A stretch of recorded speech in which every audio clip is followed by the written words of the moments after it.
Sevimlisenle kadar bize hayatta, dünyada sen oldun. Müellim büyük Heydər, ey ulu önder.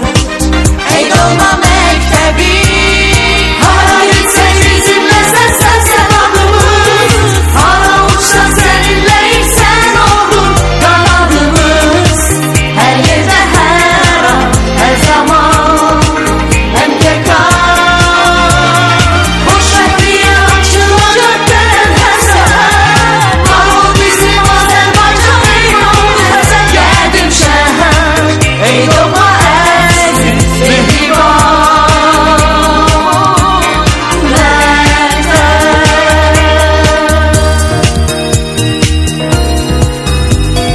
Bir gün seninle gen düşüp ayrılsam, sana gelip yetişer sorağımız.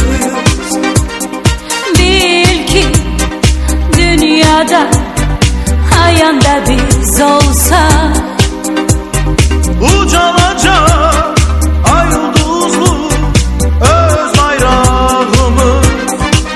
ey dolma mektebi, hara gitsen bizimle sen sevabımız.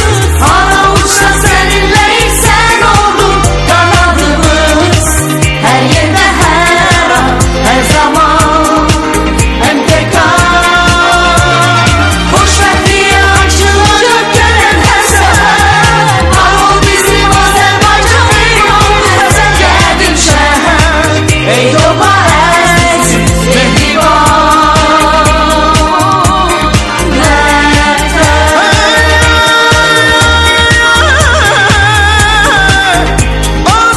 Azerbaycan benim elim,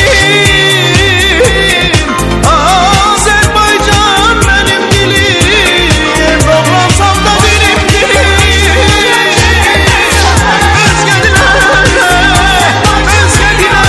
çöreldeyim dayan.